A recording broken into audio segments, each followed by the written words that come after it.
What is going on, everyone? It is Logan here with an episode of Living in Lex, and today we're going to be talking about some of the pros and cons of living in Lexington, Kentucky. Let's go ahead and get started.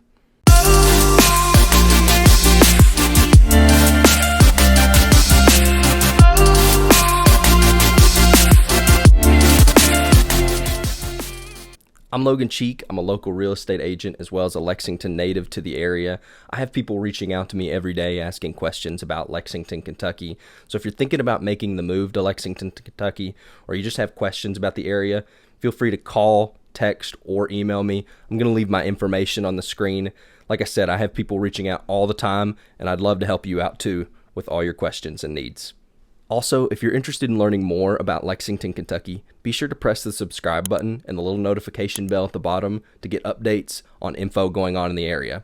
Now, it's time to talk pros. In no particular order, the first pro that I have is the athletics here in Kentucky. We may not have a pro team here in the state of Kentucky, but we love all things sports. And there's one sport specifically that takes the cake on it all. That's basketball. Basketball is far and away the biggest sport here in Lexington, Kentucky. There's only a few rules if you really want to be a UK basketball fan. One, you have to dislike Louisville, our in-state rival, only about an hour and a half to our northwest. Two, you gotta hate Duke. We hate Duke, and you can't spell Duke without UK in it. And three, yes, we still hate Christian Laettner. And if you don't know what I'm talking about, you need to look it up right now. Probably one of the biggest reasons we like sports in this area is we're really not that big of a state or a city in the grand scheme of things. We're only a city of about 300,000 people, and for our basketball program and even our football program to be ranked as highly as it is and be as competitive as they are, it's really a big deal to us, and we have a lot of pride for it. Really a small city. Like I said before, it's only about 300,000 people, and it's also really difficult to get lost here in Lexington. Literally, there's only one rule of thumb you need to know about Lexington and getting around. There's literally one big circle around the city called New Circle Road, and if you just get on it, you can get about wherever you want. If you want to go to the mall, get on New Circle Road. If you want to go to Hamburg, get on New Circle Road. If you want to go to any of the surrounding cities around Lexington, we've also named the roads after those areas. You want to go to Harrodsburg? Get on Harrodsburg Road. You want to go to Nicholasville? Get on Nicholasville Road. It really is that simple to get around in Lexington. One of the next pros about Lexington is really just its sheer beauty.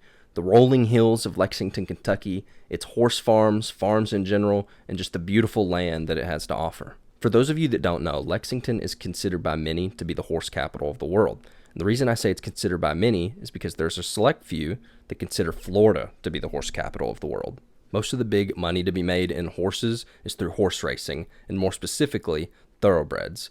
And thoroughbreds are Kentucky's bread and butter. We have more thoroughbreds than anywhere else in the world, and that's why people consider Lexington to be the horse capital of the world. If you're ever in Lexington, take a drive around. Go look at some of the horse farms and the rolling hills that it has to offer, and you'll start to really understand why I say it's so beautiful. The next pro I have on the list is we love bourbon here, and sometimes we like a little bit of beer too. There's a lot of people that tend to confuse bourbon and whiskey, and if you go back to one of the original definitions of bourbon, it really just means made in Kentucky.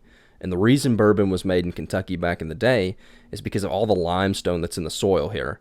And because there's so much limestone in the soil, it gets into the water, which alters the taste of the whiskey, making bourbon. Bourbon's no longer that simple. There's a lot of other rules, one of the biggest being it's got to be made of at least 51% corn. But if you want to know about some of the bigger differences between bourbon and whiskey, look it up. But no, the primary difference back in the day was made in Kentucky. In recent years, beer started to make a pretty big splash in Lexington, with a lot of breweries starting to pop up in the area, one of the biggest of which being Country Boy Brewing. So if you've got a taste for bourbon or beer, we've got it both here, right here in Lexington. Not only do we like to make the bourbon here, we like to let people see it too.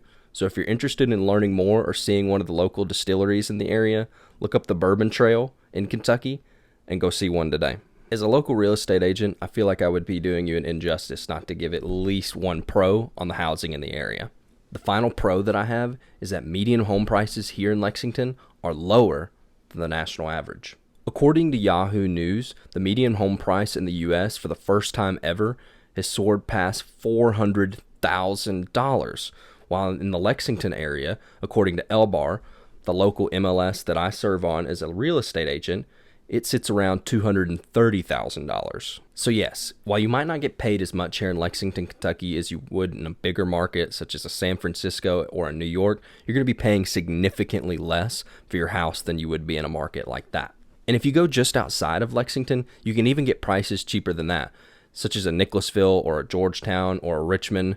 Those areas are similar to Lexington, but just a little bit smaller. Talking about real estate leads me into the first con that I have on the list, and that's there's very little new construction happening within Lexington. Currently, you can't build any new homes within New Circle Road, that big circle we talked about earlier in the video, and New Circle makes up a pretty large chunk of Lexington. What many are having to do is tear down a lot of those old homes, which within New Circle Road is some of the more established parts of Lexington, and completely rebuild them from the ground up if they want something new. There is some new construction going on in Lexington outside of New Circle Road, but it can have a pretty hefty price tag with $400,000, $600,000 up to $1 million homes being sold. Also, this new construction ban within the circle is going to raise prices way up in Lexington, Kentucky. And yeah, that's one of the pros of Lexington is it is more affordable.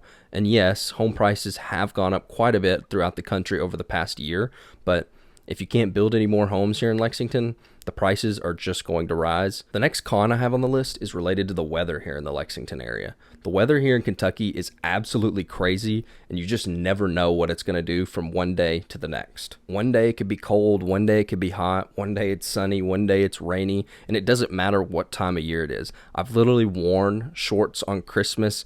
It snowed well before Halloween before. The weather here is absolutely insane. You never know what to expect, but generally you can expect a warm summer like you can everywhere and a cold winter, but Lexington tends to throw around some of the weird days sometimes. I think it's also appropriate to mention here that Kentucky does have the possibility of tornadoes, and if you weren't watching the news in December of 2021, Western Kentucky was devastated by tornadoes. I'm going to leave some more information in the bio of this video if you're interested in helping some of those families out and the efforts to clean up the Western Kentucky areas that were hurt by these tornadoes. The next con I have on the list is allergies here are absolutely crazy sometimes. I literally had a client that was moving to Kentucky, drive all the way across the country, and on the very first day, in the first moment he was here, we saw a house with each other. He gets out of the car and immediately starts getting sniffly, and the whole time he's completely plugged up, and he looks at me and asks, "Are allergies bad here in Lexington?" And I just look at him and I'm like, yeah, man, it's going to be like that for a while. If you really think about it, Kentucky's kind of the perfect storm for allergies. We have great soil here, great land, and the weather here, like I said, can get crazy, but the seasons are pretty balanced. You're going to have warm times, you're going to have mildly cold times, and it's going to stay balanced throughout the year, giving plenty of opportunities for all kinds of crops to grow. So we get a little bit of everything here, meaning more potential for allergies. The last con I have on the list is kind of related to the first pro I have, and that is Lexington is a college town. The University of Kentucky is housed basically in the middle of Lexington, with around 30,000 students and roughly around 300,000 in the population of Lexington. So UK students make up a pretty good chunk of what we have here. Now, personally, I'm not bothered by the fact that it's a college town, but some people don't like the idea of living in a town with a big university at the center of it. About the craziest thing that Kentucky fans do is every so often when we get a big win, we might go on State Street and burn a few couches. And if you don't know what I'm talking about, you might want to look up some articles and some photos because it's a thing here in Kentucky. Not only do we have the University of Kentucky, we also have Transylvania University, which is centered downtown, and Bluegrass Technical College, BCTC, which is scattered all about, and some other universities as well. That wraps up the pros and cons about living in Lexington, Kentucky. There are many more pros and cons that I could talk all day about the area. So if you're interested in learning more, I'm going to leave my phone number and email. Also, like I said before, if you're interested in moving to Lexington, Kentucky, reach out. Even if it's months away, it could be a good time to start talking about your goals as well as some of the plans on getting here to Lexington. That concludes this video, so I'll see you next time on Living in Lex.